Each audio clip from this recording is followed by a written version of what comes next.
Welcome back to my YouTube channel. ನಾನಿವತ್ತು ಸೌತೆಕಾಯಿ ಸಾಂಬಾರು ಮಾಡುವಂತ ಇದ್ದೇನೆ. ಇದನ್ನು ಹೇಗೆ ಮಾಡುವುದು ಅಂತ ನೋಡುವ. ಅದಕ್ಕಿಂತ ಮುಂಚೆ ನನ್ನ ಚಾನಲನ್ನು ಸಬ್ಸ್ಕ್ರೈಬ್ ಮಾಡದವರು ಸಬ್ಸ್ಕ್ರೈಬ್ ಮಾಡಿಕೊಳ್ಳಿ. ನಾನಿಲ್ಲಿ ಒಂದು ಸೌತೆಕಾಯಿಯನ್ನು ತಗೊಂಡಿದ್ದೇನೆ. ಇದನ್ನು ಕಟ್ ಮಾಡಿಕೊಂಡು ಚೆನ್ನಾಗಿ ತೊಳೆದ್ಬಿಟ್ಟು ಅನಂತರ ಒಂದು ಪಾತ್ರೆಗೆ ಹಾಕಿಟ್ಟಿದ್ದೇನೆ. ಇದಕ್ಕೆ 5 ಗ್ಲಾಸಷ್ಟು ನೀರನ್ನು ಹಾಕಿಕೊಂಡು ಬೇಯಲಿಕ್ಕೆ ಇಡ್ತಾ ಇದ್ದೇನೆ.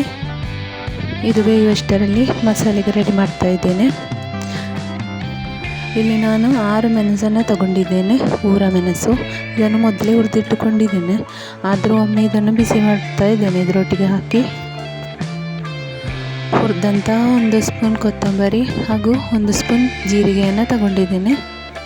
ಹಾಗೂ ಒಂದು ಚಿಕ್ಕ ತೆಂಗಿನಕಾಯಿಯನ್ನು ಹಾಕಿಕೊಳ್ತಾ ಇದ್ದೇನೆ. ಹಾಗೂ ಸ್ವಲ್ಪ ಹುಳಿ ಮತ್ತು ಸ್ವಲ್ಪ ಅರಶಿನವನ್ನು ಹಾಕಿ ಹಾಗೂ 4 ಬೆಳ್ಳುಳ್ಳಿ ಹೆಸರು, 4-5 ತುಂಡು ನೀರುಳ್ಳಿಯನ್ನು ತಗೊಂಡಿದ್ದೇನೆ. ಇದೆಲ್ಲವನ್ನು ನೈಸಾಗಿ ಗ್ರೈಂಡ್ ಮಾಡಿಕೊಳ್ತಾ ಇದ್ದೇನೆ.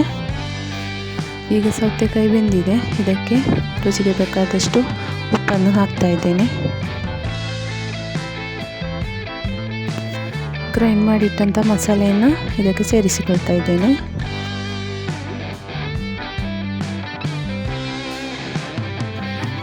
ಮಿಕ್ಸಿ ತೊಳೆದ್ಬಿಟ್ಟು ಅದರ ನೀರನ್ನು ಕೂಡ ಸ್ವಲ್ಪ ಇದಕ್ಕೆ ಹಾಕ್ತಾ ಇದ್ದೇನೆ.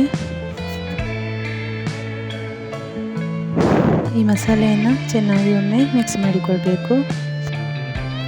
ಇದಕ್ಕೆ 1 ತುಂಡು ಬೆಲ್ಲವನ್ನು ಕೂಡ ಹಾಕ್ತಾ ಇದ್ದೇನೆ. ಇನ್ನೊಂದು 5 ನಿಮಿಷ ಮಸಾಲೆ ಕುದಿಲಿಕ್ಕೆ ಮೀಡಿಯಂ ಫ್ಲೇಮಲ್ಲಿ ಇಡಬೇಕು. ಮಸಾಲೆ ಕುದೀತಾ ಉಂಟು.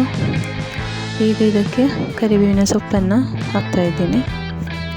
ಈಗ ಇದಕ್ಕೆ ಒಂದು ಒಗ್ಗರಣೆ ಕೊಡಲಿಕ್ಕೆ 1 ಸ್ಪೂನಷ್ಟು ಸಾಸಿವೆ ಹಾಗೂ 4-5 ಬೆಳ್ಳುಳ್ಳಿ ಹೆಸರನ್ನು ಜಜ್ಜಿ ತಗೊಂಡಿದ್ದೇನೆ. ಹಾಗೂ 1 ಮೆಣಸು, ಇಷ್ಟನ್ನು ಹಾಕಿ ಒಂದು ಒಗ್ಗರಣೆ ಕೊಡ್ತಾ ಇದ್ದೇನೆ. ಸೂಪರ್ ಆಗಿರುವಂತಹ ಸೌತೆಕಾಯಿ ಸಾಂಬಾರು ರೆಡಿ ಆಯಿತು. ಇನ್ನೊಂದು ರೆಸಿಪಿಯೊಂದಿಗೆ ಮತ್ತೊಂದು ವಿಡಿಯೋದಲ್ಲಿ ಸಿಗ್ತೇನೆ. Thank you for watching.